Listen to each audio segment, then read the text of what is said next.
بالنية لرضاء الله ولحصول شفاعة رسول الله صلى الله عليه وآله وسلم ولقضاء حوائجنا وحوائجكم من حوائج الدين والدنيا والآخرة ولفتوح قلوبنا وقلوبكم وقلوبهم فتوح العارفين فتوح العلماء العاملين والصالحين وعلى ما نووا بسلفنا الصالحون وإلى حضرة النبي المصطفى سيدنا مولانا محمد صلى الله عليه وسلم وعلى آله وأصحابه أجمعين إلى حضرة سلطان العارفين سيدنا الشيخ عبد القادر الجيلاني رضي الله عنه وسيدنا الشيخ الحسن علي الشاذلي رضي الله عنه إلى حضرة جميع مشايخنا الأحياء منهم والأموات وصلنا حضرة الرجال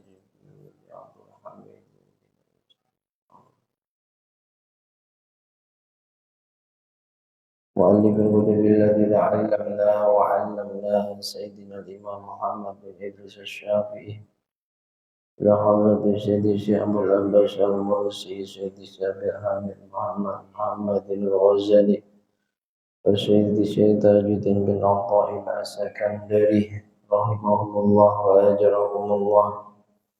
الفاتحة. أعوذ بالله من الشيطان الرجيم بسم الله الرحمن الرحيم الحمد لله رب العالمين الرحمن الرحيم مالك يوم الدين إياك نعبد وإياك نستعين اهدنا الصراط المستقيم صراط الذين أنعمت عليهم غير المغضوب عليهم ولا الضالين رب اغفر لي ولوالدي وللمؤمنين آمين. الحمد لله رب العالمين وبه نستعين على أمور الدنيا والدين والصلاة والسلام على أشرف الأنبياء وإمام المرسلين سيدنا ومولانا محمد وعلى آله وأصحابه أجمعين. سبحانك لا علم لنا إلا ما علمتنا إنك أنت العليم الحكيم. رب اشرح لي صدري ويسر لي أمري واحلل عقدة من لساني يفقهوا قولي آمين. أما بعد. Yang sama-sama kita hormati, kita muliakan segenap jajaran pengurus dan Dewan Kemakmuran Masjid An-Nahdhah Perumahan Tiban Koperasi, yang juga sangat kami hormati, kami muliakan bapak-bapak, ibu-ibu, hadirin wal hadirat jamaah salat maghrib Masjid An-Nahdhah, kaum muslimin muslimat, mukminin mukminat rahimana wa rahimakumullah wa as'adakumullah. Alhamdulillah wa syukru ala ni'amillah. Mari tiada pernah bosan senantiasa kita panjatkan kehadirat Allah Subhanahu wa taala yang sungguh hanya karena limpahan karunia-Nya lah kembali malam hari ini kita bisa menjaga keistiqomahan kita melaksanakan sholat fardu maghrib secara berjamaah dan dilanjutkan dengan duduk di majelis ilmu setelah sholat fardu berjamaah. Mudah-mudahan dengan segala kekurangan majelis kita ini Allah benar-benar berkenan meridhoi dan menerimanya menjadi majelis yang istiqomah, yang membawa barokah, membawa manfaat, juga membawa maslahah baik untuk agama kita, dunia dan juga akhirat kita. Amin amin Allahumma amin. Sholawat salam semoga senantiasa tercurah limpahkan kehadiran beliau junjungan alam Nabi Agung Muhammad sallallahu alaihi wasallam dengan ucapan doa Allahumma sholli wa sallim ala sayyidina Muhammad wa ala ali sayyidina Muhammad. Bapak Ibu hadirin hadirat jamaah semuanya yang dirahmati Allah, mari kita lanjutkan kajian rutin kita kitab Al-Hikam karya beliau Asy-Syaikh Tajuddin bin Athaillah As-Sakandari. Malam hari ini pembahasan hikmah atau nasihat yang ke-94. Bismillahirrahmanirrahim. Qala al-muallif rahimahullahu ta'ala wa nafa'ana bihi wa bi ulumihi wa bi asrarihi wa bi anwarihi fid dharaini amin. Beliau Syekh Tajuddin bin Athaillah Sakandari berkalam, innama yu'limu kalmanhu li'adami fahmika anillahi fi, yang artinya sesungguhnya terasa sakitnya, terasa pedihnya al-man'u, penolakan dari Allah Subhanahu wa ta'ala kepada kita, li'adami fahmika, karena ketidakpahaman kita pada keinginan Allah Subhanahu wa ta'ala, ketidakmengertinya kita akan hikmah di balik penolakannya Allah atas keinginan-keinginan kita.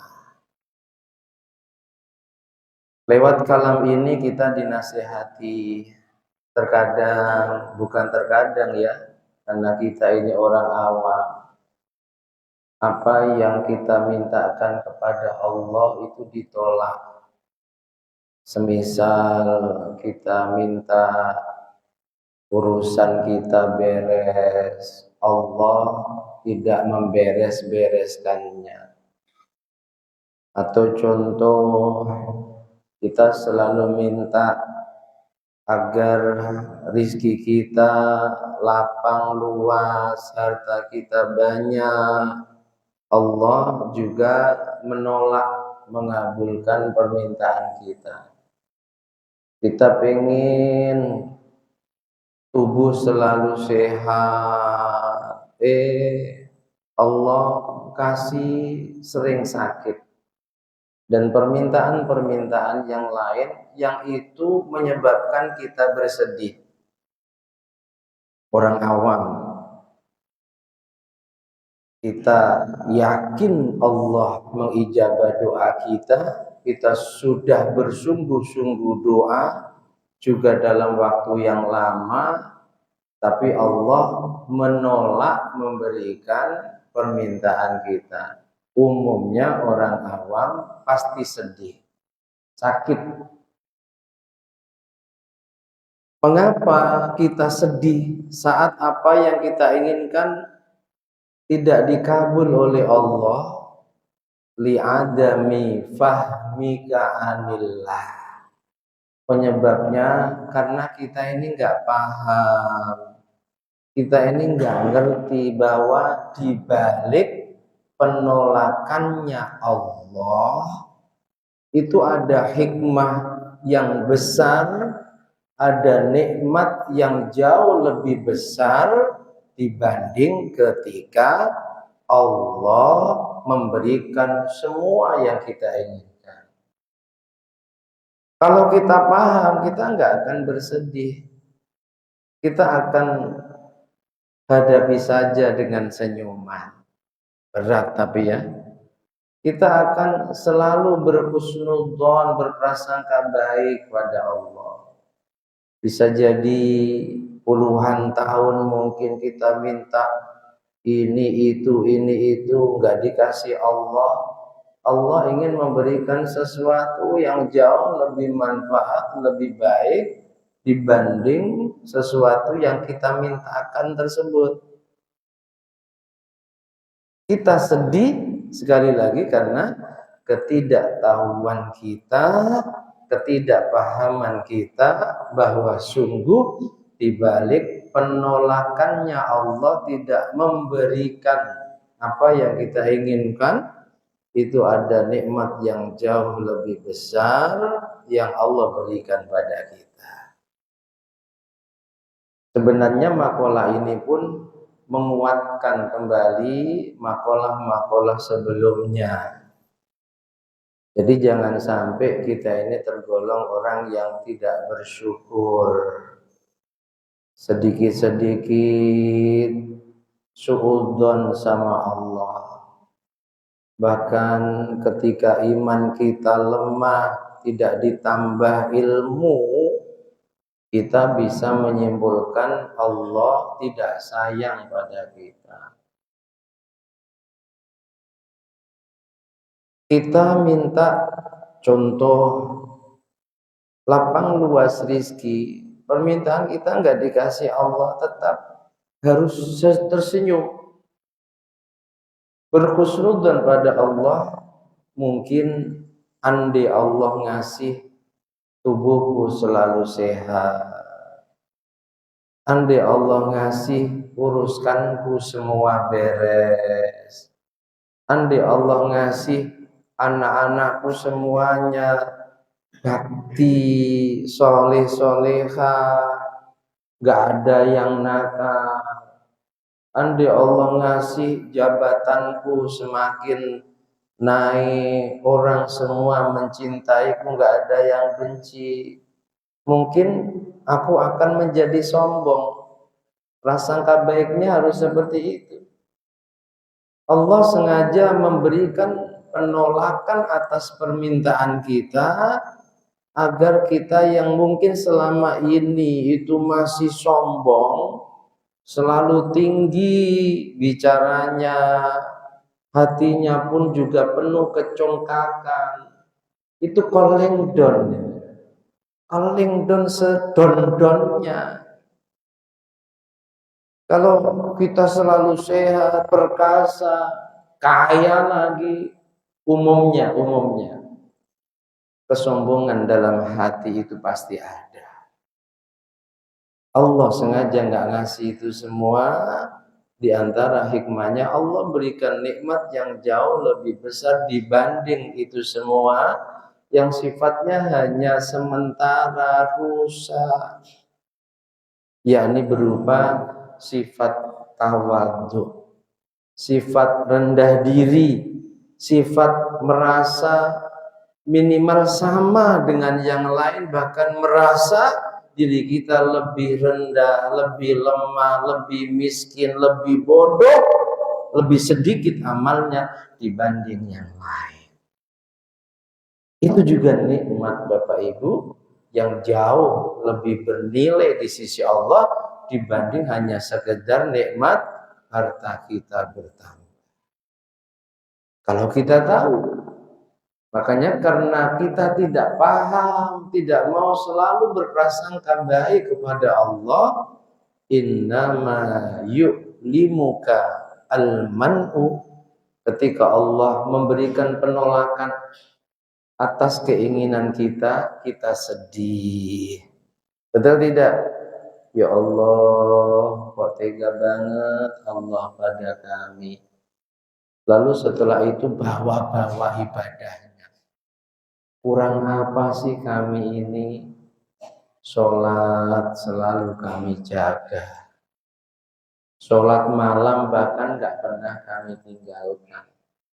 Ini seolah-olah berani menjamin bahwa sholatnya, sholat malamnya, puasa sunnahnya, zikirnya, bahkan sedekahnya itu pasti diterima oleh Allah Subhanahu wa Ta'ala. Padahal belum tentu diterima, ya. Alamatus syaqawah, dalam sebuah hadis Nabi katakan 4 perkara. Kalau 4 perkara ini ada pada diri kita, maka sungguh kita tergolong hamba yang celaka. Hamba yang celaka. Apa 4 perkara tersebut? Yang pertama, perhatikan, yang pertama, nisyanud dzunub al-madiyah fahuwa indallahi mahfudhah, kata Nabi. Nisyanud dzunub, suka melupakan dosa-dosa al-madiyah yang telah lewat. Fahiya indallahi mahfudhah, padahal sungguh semua dosa, maksiat, pelanggaran yang kita lakukan sekecil apapun itu tercatat rapi, detail, nggak ada yang kelewatan di sisi Allah. Setan celaka karena dia melupakan dosanya. Adam bahagia, akhirnya diterima tobatnya oleh Allah karena dia selalu mengakui dosa-dosanya, meskipun hanya 1 pelanggaran yang dilakukan, dia mengaku, dia menyesal, dia tobat dengan benar. Iblis nggak mau ngakui pelanggaran yang dilakukannya, itu dia nggak mau ngakui karena dia merasa benar, dia merasa tidak bersalah. Nisyanud dzunub, dia lupakan pelanggaran yang dia lakukan. Kita juga sering melupakan dosa yang kita lakukan di masa lalu kita. Padahal sekali lagi, fayya indallahi mahfudhah, sekecil apapun, meskipun saat kita bermaksiat kita sembunyi, yang tahu hanya kita dengan Allah, fayya indallahi mahfudhah, semua tercatat, tak ada yang kelewatan di sisi Allah. Sehingga dosa itu ya harus diingat, tapi jangan dibanggakan. Diingat untuk disesali, ditobati dengan benar. Ya Allah, betapa bejatnya aku dulu, betapa durhakanya aku dulu. Sholat gak mau, puasa Ramadan juga tidak. Diingat, disesali, ditobati dengan benar. Jangan malah diceritakan dengan bangga. Ini ada orang pelaku dosa di masa lalunya bangga. Wal iyadu billah. Jangan lihat orang mabuk, kalian ini apa? Minum 2 botol saja sudah teler. Dulu saat muda 1 krat biasa aku minum sendiri. Na'udzubillahi min 1 penyebab celakanya seorang hamba. Yang kedua, zikrul hasanatil madiyah, suka bercerita, menyebut kebaikan-kebaikan di masa lalunya. Itu tadi, karena Allah memberikan penolakan, tidak mengabulkan keinginannya, lalu terucap, kok tega banget Allah, tanggaku yang enggak sholat dikasih harta banyak, sementara aku yang ahli sholat, ahli tahajud, ahli puasa sunnah disebut dan dibanggakan. Tidak engkau kasih harta yang banyak sebagaimana dia. Menceritakan, menyebut kebaikan-kebaikan di masa lalunya, wala yadri, dan dia enggak tahu. Aku bilat amruddat, kebaikan yang dilakukan di masa lalunya ini ditolak apa diterima. Apakah dia berani jamin sholat malam yang dia sebutkan dalam rangka minta kepada Allah agar dikabul itu diterima? Bahkan dikhawatirkan ketika kita merasa banyak ibadah, penyakit hati kita berupa ujub, bangga, heran pada dirinya, sebab kealimannya, sebab banyaknya amal ibadahnya. Itu ada dalam hati kita. Dan ketika ujub itu ada dalam hati kita, terhapus semua pahala amal ibadah kita.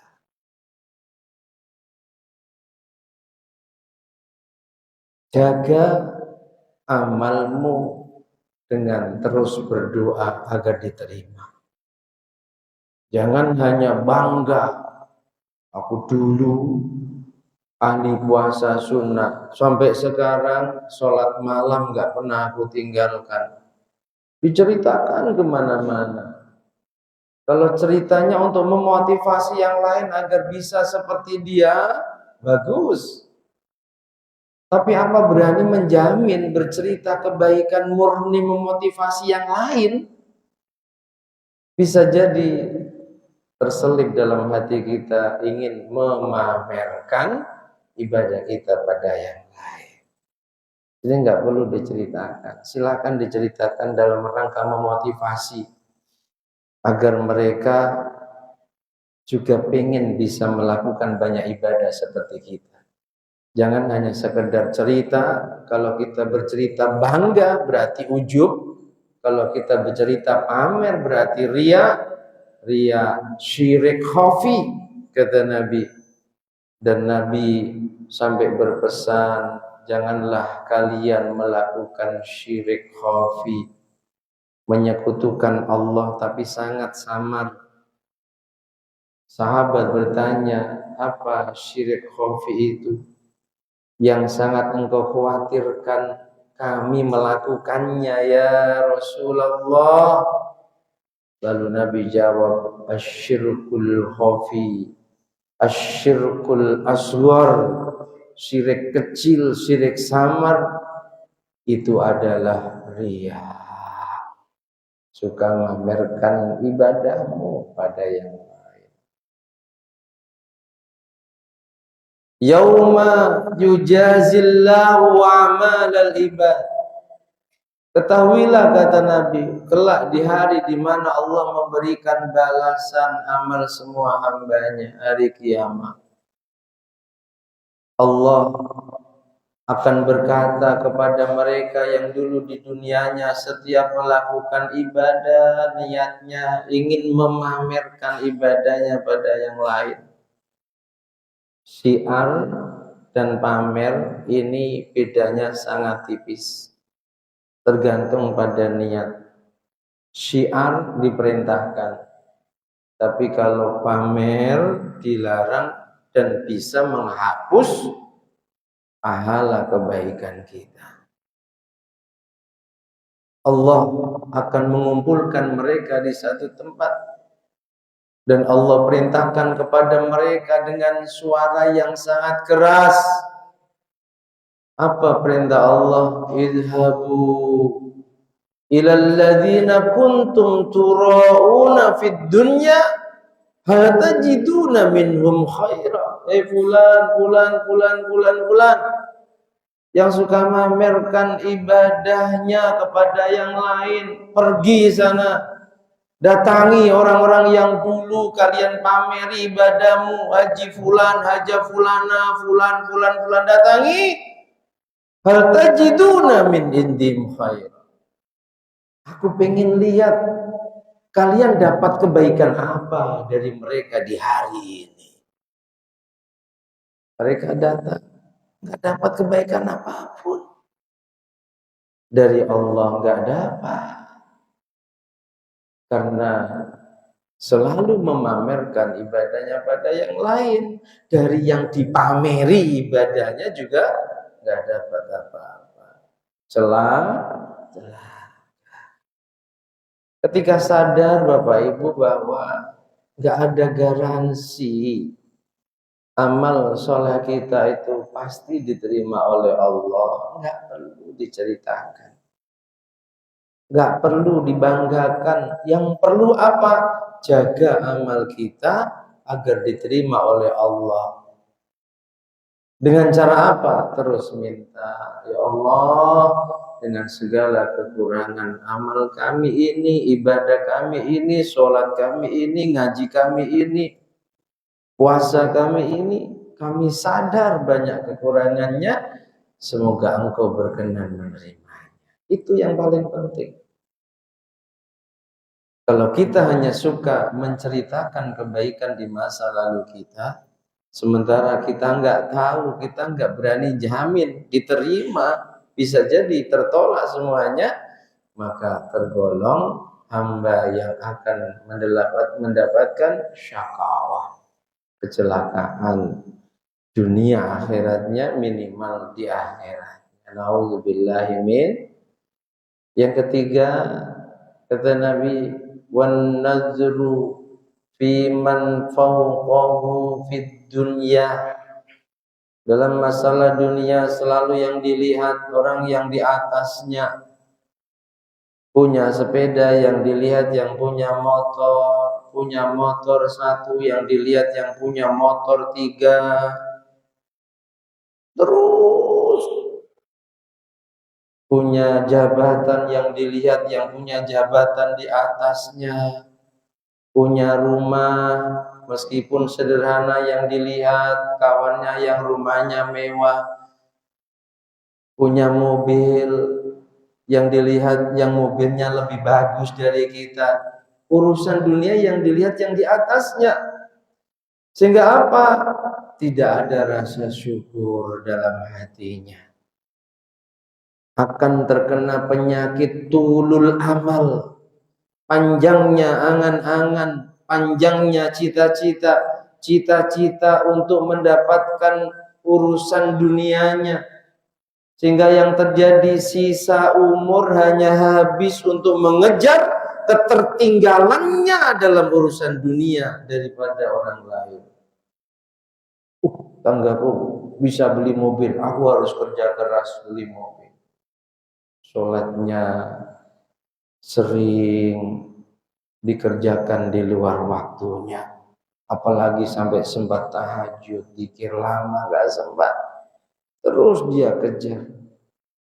Tahu-tahu umur sudah 60, yang lain sudah jutaan mungkin. Amal soleh yang dikerjakan sudah ratusan bahkan ribuan mungkin. Majelis-majelis mulia dihadiri, dia masih sibuk dengan ngejar, aku harus punya mobil seperti tetanggaku. Sibuk mengejar, aku harus punya rumah yang lebih baik daripada tetanggaku. Naudzubillahi min, akan celaka orang yang seperti itu. Dan yang keempat, wan nazru fi man dunahu fid din, dalam urusan agama yang dilihat yang di bawahnya. Sudah sholat yang dilihat bukan kok yang jamaah, tapi yang enggak sholat. Sudah jamaah yang dilihat bukan kok yang kecuali jamaah juga qobliyah ba'diyah, mau baca Quran, mau hadir dan duduk di majelis ilmu, yang dilihat yang sholat tapi enggak jamaah, sehingga merasa cukup dengan amalnya. Sudah cukup amalku, tetanggaku saja sholat tidak. Akhirnya ghirrah, keinginan yang kuat, ambisi yang kuat untuk memperbanyak melakukan ketaatan, enggak ada. Sebab yang dilihat yang di bawahnya. Nah, jangan sampai 4 perkara ini kita kerjakan ada dalam diri kita. Mohon agar dimampukan untuk bisa menghindarinya sehingga kita tergolong hamba-hamba yang bahagia. Amin Allahumma. Jadi kalau semisal Allah memberikan penolakan atas permintaan kita, jangan lalu prasangka buruk sama Allah. Allah nggak sayang saya, jangan. Tapi tetap tersenyum sambil terus berprasangka baik pasti di balik ini semua Allah memberikan nikmat yang jauh lebih besar, lebih bermanfaat, lebih baik untukku dibanding nikmat sesuai dengan harapan dan keinginan. Jangan sampai terus sedih, berlarut-larut dalam kesedihan, lalu akhirnya protes sama Allah, lalu bawa-bawa amal kita, bangga, seolah-olah kami ini sudah iman, banyak amal kok ya, begini-begini terus hidupku. Gak ada hubungannya. Iman gak ada hubungannya miskin dan kaya, ya. Amal kesalehan kita juga gak ada hubungannya miskin dan kaya. Kita sebagai hamba diperintahkan Allah apa? Kerjakan. Andai kok Allah kasih kebaikan untuk dunia kita, itu bonus. Tapi kita boleh minta. Cuma ketika innama yu'limukal man'u, Allah menolak memberikan apa yang kita inginkan, lalu kita bersedih, jangan. Tapi husnudzan pada Allah pasti memberikan sesuatu yang itu lebih baik, lebih manfaat dibanding apa yang kita inginkan. Mudah-mudahan dimampukan. Amin Allahumma. Karena ini teorinya, prakteknya itu berat. Tapi dengan ngaji ini akhirnya kita tahu, ya Allah, ternyata selama ini saya salah. Betul ya? Ternyata selama ini saya banyak suudzon padamu. Padahal tanpa kita minta pun banyak nikmat yang Allah berikan pada kita. Sampai Allah tegaskan, wa in ta'uddu nikmatallah la tuhsuha. Jika kalian mau menghitung nikmatnya Allah, kalian gak akan bisa ngitung saking banyaknya. Dikasih mata normal itu kalau dihitung, diganti uang bermiliar-miliar pun kita gak akan mau. Dalam mata ada kornea, dalam mata ada jutaan syaraf yang dengan itu mata kita bisa melihat, bisa membedakan warna, bisa berkedip dan seterusnya. Dari itu saja. Belum nikmat yang lain. Itu tanpa kita minta. Cuma kita lupakan. Seolah-olah kebaikan dari Allah, nikmat dari Allah itu ya duit banyak, itu saja. Kita bisa bernafas normal tanpa kita minta, Allah kasih. Coba andai semua diuangkan oksigen yang kita butuhkan tiap hari, kita nggak akan bisa menghitungnya saking banyaknya. Jadi terus tersenyum, prasangka baik sama Allah, selalu meyakini bahwa ada maksud yang lebih baik dari Allah untuk kita. Mudah-mudahan dimampukan. Amin amin Allahumma. Makalah atau kalam berikutnya, Rubbama fatahalaka babat ta'ah wa ma fatahalaka babal qabul wa rubbama qadha 'alaika bidzanbi fakana sababan fil wusul. Rubbama fatahalaka bitta'ah. Terkadang Allah ini membukakan pada kita, menyadarkan kepada kita, membimbing dengan hidayahnya kepada kita, sehingga kita mampu menjalankan berbagai macam ketaatan. Kita dimampukan jaga jamaah, kita dimampukan hadir dan duduk di majelis ilmu, kita dimampukan jaga sholat fardu yang benar. Bahkan kita dimampukan oleh Allah tiap malam sholat malam, baca Quran istiqomah, puasa Senin Kemis istiqomah. Bama fatahalaka babal qabul. Tapi Allah tidak mengabulkan permintaan kita. Sering seperti itu ya. Allah kasih kemampuan kepada kita yang sifatnya rohaniyah, batiniyah. Masya Allah, ibadah nggak ada capek, ngaji nggak ada capek, subuh, siang, maghrib, malam terus dimampukan hadir di majelis ilmu. Yang bisa jadi di antara hajat kita pada Allah lewat hadir di majelis ilmu itu Allah kasih harta, semisal Allah kasih rizki yang lebih lapang luas, semisal. Tapi Allah nggak kasih. Ada yang juga dikasih nikmat batin, semangat ibadah, nggak ada capek. Ketaatan bukan lagi menjadi beban, tapi menjadi kebutuhan, bahkan menjadi candu yang selalu merindukan. Kalau enggak, ibarat mereka yang sudah kecanduan, kalau enggak ngepil itu kayak orang gila.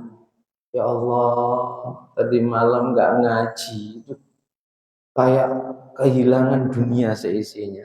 Itu nikmat. Dan apa yang kita inginkan lewat wasilah majelis-majelis kebaikan Allah kasihkan. Ada yang seperti itu. Beruntung sekali.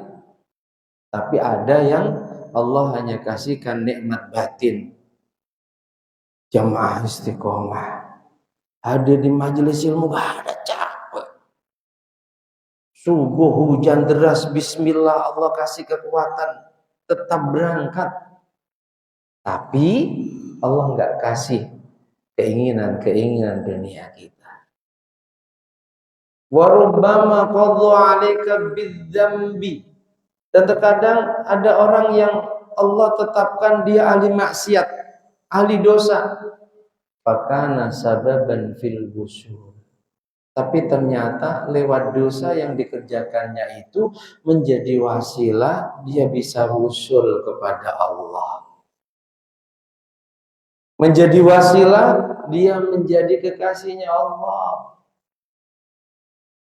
Dia pendosa, tapi karena dia sadar diri melakukan banyak dosa, dia tawadhu, dia nyesel, hari-hari nangis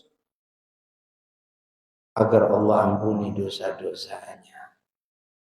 Hanya nggak boleh kita yang mungkin saat ini Allah mampukan banyak melakukan kebaikan, lalu kita bangga bahkan sombong dengan amal kebaikan kita. Nggak boleh, ya.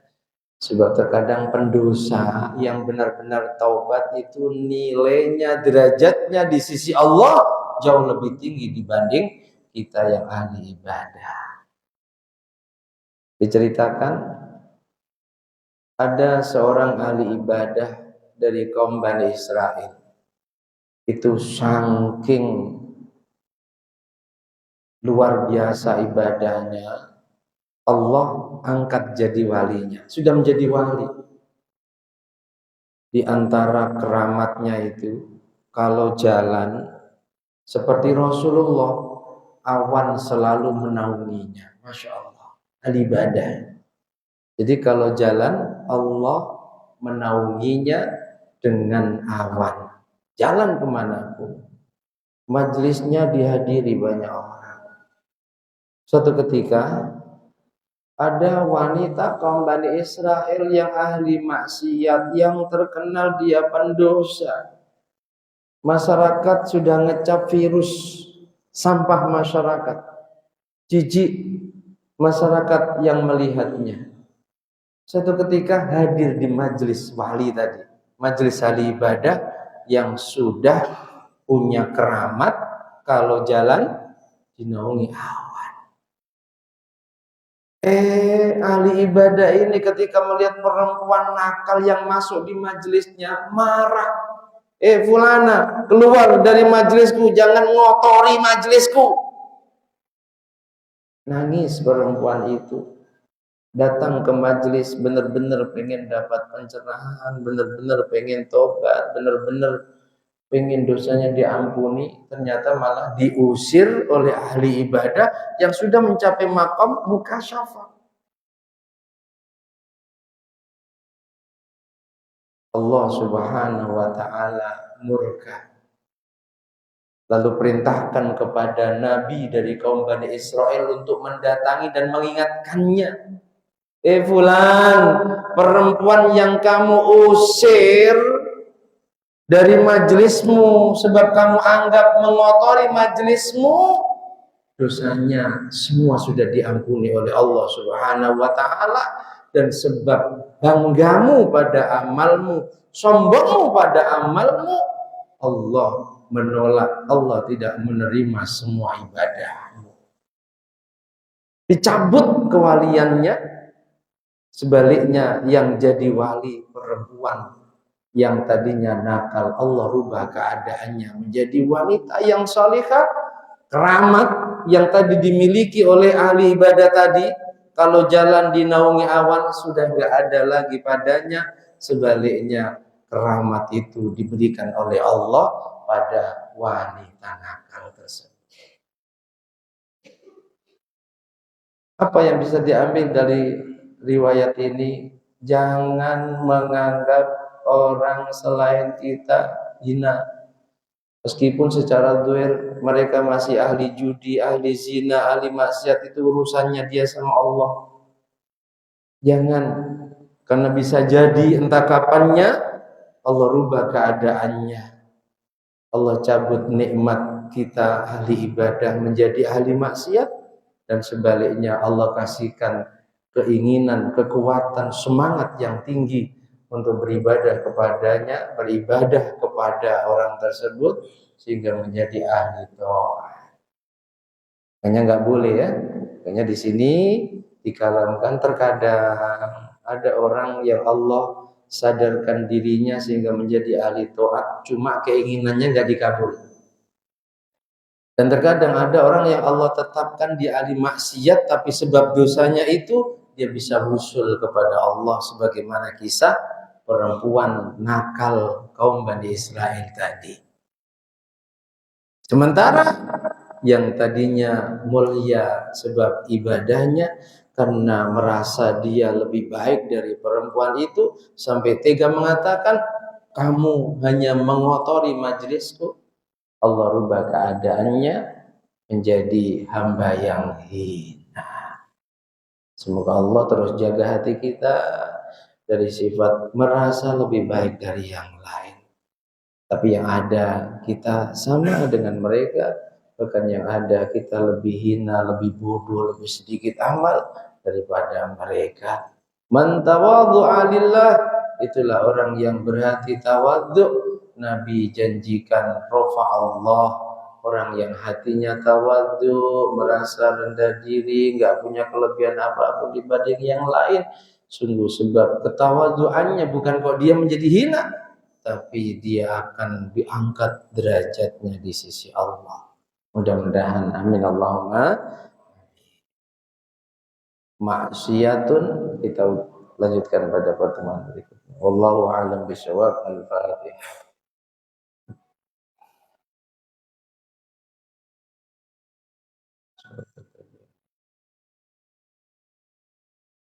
Bismillahirrahmanirrahim. Alhamdulillahi rabbil alamin. Allahumma salli wa sallim ala sayyidina Muhammad wa ali sayyidina Muhammad. Ij'al jam'ana hadza jam'an marhuma. Waj'al tafarruqana min ba'dihi tafarruqan ma'suma. Allahumma anfa'na ma 'allamtana wa 'allimna ma yanfa'una zidna ilman nafi'an wa 'amalan shalihan. Allahumma ja'alna ya Allah min ahlil istiqamah. Mampukan kami ya Allah menjadi hamba-Mu yang ahli istiqamah. Mampukan kami ya Allah menjadi hamba-Mu yang ahli istiqamah saat menghadap-Mu, anugerahkan husnul khatimah. Allahumma wasi' alaina rizqana wa 'afih 'alaina khalqaka birahmatika ya arhamar rahimin. Rabbana taqabbal minna innaka antas samiul alim. Sallallahu ala sayyidina Muhammad wa alihi wasallam. Alhamdulillahi rabbil alamin. Bismillahirrahmanirrahim. Wal 'asri innal insana lafi khusrin illa إلا الذين آمنوا وعملوا الصالحات وتواصوا بالحق وتواصوا بالصبر سبحانك اللهم بحمدك أشهد أن لا إله إلا أنت